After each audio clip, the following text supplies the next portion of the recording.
The way it should operate, based on your 4 months as a member of this commission, what would it be? What is the most vital thing they need to do tomorrow or the next week or to get this thing going again? Be realistic about what they can do, how much it will cost, etc. And if you want to say something 10 or 20% above what's possible, that get a little excitement underneath, okay. But to be very careful, to be realistic about what they're doing, and to be much more interested in the technical reality of the world than they are in the public relations that they have with the country around them and with the Congress. Mr. Marquez, do you think there was a failure there, being too conscious of public relations, too trying to do more than just biting off more than you all could chew? Well, I don't think so. We did have, in the 1970s, a much more ambitious picture of what we thought the space shuttle would be able to do. And in 1981, when I became deputy administrator and Jim Beggs became administrator, almost the first thing we did was to cut back the plans that we had in the 1970s. Now, I felt at the time even that perhaps what we were trying to do was a little bit too much, and I wrote a memorandum which leaked to the press not so long ago, where I said as much. But I think the 1981 plan was consistent with what Professor Feynman has just said. It was realistic, given the resources we were given, and I think we can and should execute it, as a matter of fact. I don't think that the flight rate we have in mind today is one that could not be achieved. Alan Bean, is a dose of realism the answer? The answer to that is yes, but the problem is, you know, even when you're within NASA on a day-to-day business working on these projects, and you feel like you're right at the point where you ought to know what you can do, you really don't know. NASA is in a business of trying to do new things, trying to do them new ways and better ways. And so you always are reaching for more than you can possibly get. That's the nature of the business. Well, so how do you do? Yeah, excuse me, go ahead. It's the nature of the business. And so what you do is you say, I'm going to be realistic and I'm going to do this amount. But you want your realism to be at the upper end of the, not the pessimistic end, but certainly the optimistic end.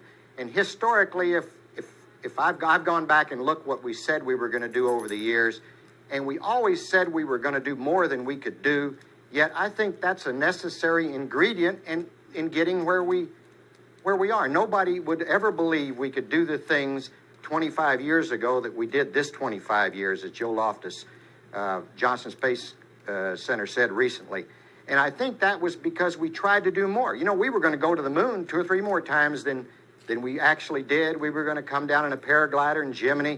We were going to do all these wonderful things that we never could do, but look what we did. So it's very hard to know what you can do. You think you're being realistic and on the optimistic edge of it, but it's only in hindsight that you see what the realistic view was. You can't tell now. None of us can tell. Dr. Feynman, you're a scientist. How do you respond to that? Well, it's uncertain. I said that we should have something a little bit above the realistic level. Mr. Bean said that, and we've heard before, that in the beginning, the proposals that were made were very far out from what was realistic. They had to move the levels down several times. And there was, therefore, a certain amount of lack of realism. The result is that Congress is led to expect something, and NASA feels it has to deliver a reasonable approximation to what they were proposing. And that puts a lot of strain on them. I'm getting into things that I don't know very well, and I would listen to these fellas as having better opinions than I do on these matters. Senator Gore, do you think that Congress could deal with the kind of realism that Dr. Feynman was talking about if NASA came up and lowered the expectations just a little bit? Well, I think that what's called for is not necessarily a lowering of expectations.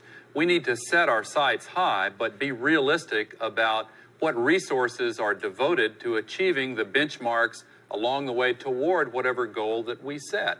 What happened here was, in my opinion, after the stunning successes of the Apollo program, NASA wanted a much more ambitious goal to follow. But because of budget constraints and because of other problems, they were not allowed to go for a far-reaching goal, and instead, the shuttle became a goal in and of itself. As a goal, it was less than inspiring, particularly compared to the Apollo program, and some of the underlying weaknesses in the structure began to surface when the inspiration level fell and the performance level fell, and management problems contributed to it as well. You agree with that, Harrison Schmidt? Well, I always hate to disagree with my good friend Al Gore. We started this game in Congress together up at Harvard, and I would say, however, that Congress has to be realistic about what it can do in terms of oversight.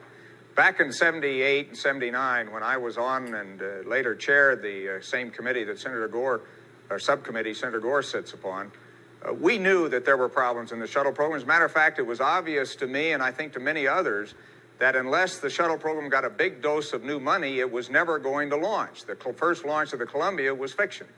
And fortunately, in a strange way, the Carter administration finally realized that, thanks to Hans Mark and others, realized that the shuttle was going to be necessary for any future verification of the SALT II treaty, and we suddenly got the administration behind some major supplemental appropriations that enabled the shuttle to actually fly the first time. And we have to realize there's a limit to what Congress can do if administrations won't come up on the Hill and fight for the dollars necessary to do something the nation has said they want to do. Let's see. Hans Mark in Austin, does getting another shuttle up by July 1987 make realistic sense to you, sir? I cannot comment on that because I would have to be there and know what the facts are. Dr. Feynman, you think that? I have the same difficulty. I don't know anything about how long it should take to do the different things. There are a very large number of problems that have to be solved before that thing should be safe enough to fly, and I don't know how long it'll take. Alan Bean? Well, I think, just off the top of my head, it's going to be like the middle of 1988 before we get there. You got to realize that this list of things that need to be fixed was a list that was invented when our mentality was kind of pre-accident. You know, we had gone through the things and accepted certain risks. I think what's happening now and what will happen over the next months is people are going to sit down and look at that list. They'll agree that all those things should be analyzed again, but they're going to bring up a lot of new ones that everybody agreed were okay, but now they don't think are quite okay now that they've had their consciousness raised a little bit. Let me make one more point about the money. I don't think the money would have helped us quite as much as it's been stated here, because I think if NASA had more money, it would have spent it on getting another shuttle, better payloads. They never would have spent the money to fix the seals. All right, I'm sorry to interrupt Mr. Bean in Houston, but thank you very much. Mr. Marks in Austin, thank you. Mr. Schmidt in Albuquerque, Dr. Feynman, and Senator Gore here, thank you all very much. Charlene?